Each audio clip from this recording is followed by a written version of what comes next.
बच्चों, कक्षा 6 मंजरी पुस्तक से ये पार्ट सेकंड है, नीति के दोहे। तो अब इसमें रहीम जी के नीति के दोहे दिए गए हैं।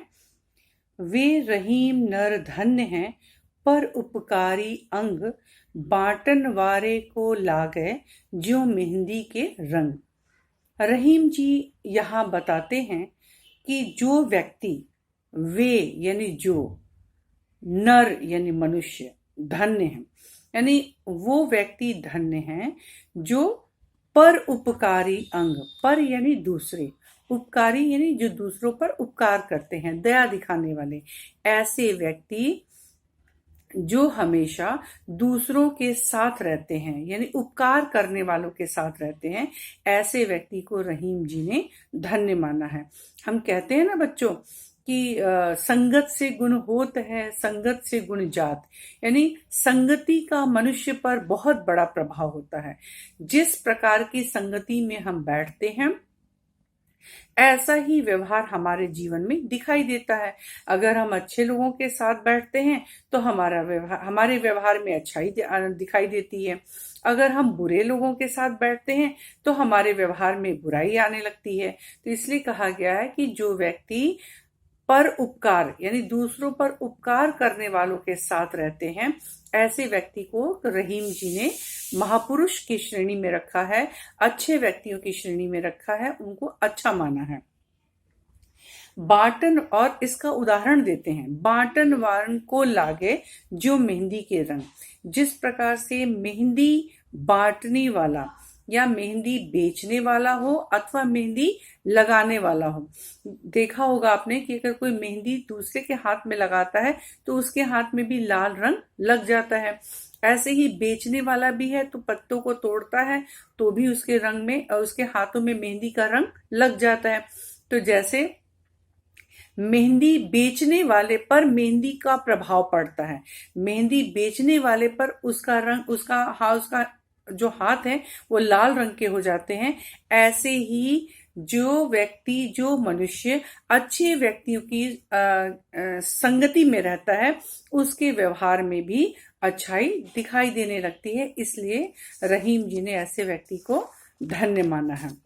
अगला है बेटा, रहीमन पानी राखिए, बिन पानी सब सून, पानी गैर उबरे, मोती मानुष चून। रहीम जी का मानना है कि जीवन में पानी का बहुत महत्व है। अब पानी यहाँ साधारण जल से नहीं है, 3 शब्दों के माध्यम से, मनुष्य, चूना और मोती, इन 3 के माध्यम से उन्होंने उदाहरण दिया है कि मनुष्य के जीवन में पानी का बहुत महत्व है। मनुष्य के जीवन में पानी क्या है? उसकी इज्जत है, मर्यादा है, मान है, प्रतिष्ठा है। यदि ये सारी चीजें मनुष्य के जीवन से निकल जाए तो मनुष्य का जीवन बेकार हो जाएगा, अर्थहीन हो जाएगा। क्योंकि अगर आंख में आपकी लाज ही नहीं है, लज्जा भाव समाप्त हो जाएगा, तो आपकी प्रतिष्ठा भी समाप्त हो जाएगी। ऐसे ही मोती के सदृश उन्होंने कहा कि मोती तभी मोती है, उसका मूल्य तभी ज्यादा है जब उसमें चमक है। अगर मोती के अंदर उसकी चमक समाप्त हो जाए तो मोती का अर्थ ही नहीं रह जाएगा, मोती मूल्यवान ही नहीं होगा। मोती अपनी चमक खो देगा तो उसको कोई खरीदेगा ही नहीं। ऐसे ही चूने के संबंध में उन्होंने बताया कि चूने में अगर पानी को मिलाया जाता है तभी उसकी उपयोगिता सार्थक होती है, वो दिखाई देता है। हम पुताई करते हैं तो चूने में पानी मिला के ही करते हैं। यदि चूने को ऐसे ही बिना पानी के रख दिया जाए तो चूना का अर्थ कुछ नहीं रह जाता, चूना अपनी सार्थकता खो देता है। ऐसे ही उन्होंने बताया है कि पानी बचा कर रखना चाहिए, क्योंकि बगैर पानी के सब कुछ सूना होता है। यानी पानी के चले जाने पर मोती का, मनुष्य का और चूने का, ये तीनों का महत्व समाप्त हो जाता है, ये महत्वहीन हो जाते हैं। रहीमन पानी राखिए, रहीम जी कहते हैं पानी को बचा कर रखिए। बिन पानी, बिना पानी के, सब शून्य यानी सब बेकार है, निरर्थक है, इनका कोई भी अर्थ नहीं है। पानी गए न उबरे, बिना पानी की इनसे बिना पानी के इनका कोई अर्थ नहीं रह जाता। मोती मानुष चून, मोती के संबंध में उन्होंने बताया कि मोती अगर अपनी चमक खो दे, मानस यानी मनुष्य, मनुष्य अपनी प्रतिष्ठा खो दे, चून यानी चूना, बिना पानी के इन तीनों का अर्थ बेकार है, इनका कोई भी महत्व नहीं होता। इसलिए इन सब की उपयोगिता तभी है जब सबके जीवन में, मनुष्य के जीवन में प्रतिष्ठा बनी रहे, मनुष्य के जीवन में उसकी इज्जत बनी रहे, मोती के संबंध में उसकी चमक बनी रहे, और चूने के संबंध में उसका जल के बिना उसका कोई महत्व नहीं है। तीसरा है बेटा, रहीमन निज मन की व्यथा, मन ही राखो जोय, सुनी अट लई हैं लोग सब, बांट न लई हैं कोई।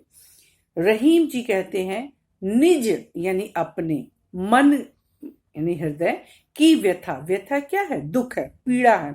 मन ही राखो जोय, जो व्यक्ति अपने मन की व्यथा को, अपने मन के दुख को, अपने हृदय के कष्ट को अपने भीतर ही रखता है, अपने मन में ही रखता है, ऐसा व्यक्ति धन्य है। क्यों? कहते हैं कि हमें कभी भी अपने मन की पीड़ा को, अपने मन के दुख को किसी के सामने प्रकट नहीं करना चाहिए। इसके पीछे कारण क्या बताया उन्होंने? सुनी अटिलई हैं लोग सब, सुनी यानी सुन के, अटिलई हैं यानी वो मजाक उड़ाएंगे, हंसी मजाक उड़ाएंगे, लोग सब बांट न लिए कोई। हमारी परेशानी को, हमारे दुख को सुन के कोई हमारी परेशानी या दुख दूर नहीं करेगा, बल्कि क्या करेगा? चार लोग हमारी बात बनाएंगे, चार लोग जो हमारी बात सुनेंगे तो हमारी बातों का वो मजाक उड़ाएंगे, और हमारी समस्या का उनसे निदान नहीं होना है। हमारी समस्या को, हमारे दुख को वो दूर करने का तरीका नहीं बताएंगे, बल्कि चार लोगों से जाके हमारी बुराई करेंगे। इसलिए रहीम जी कहते हैं कि मनुष्य को चाहिए कि वह अपने मन के दुख को, अपने मन की पीड़ा को, अपने मन की वेदना को अपने हृदय तक ही सीमित कर ले, किसी के सामने उसे प्रकट न करे। तो बच्चों, आप जरा ध्यान देंगे।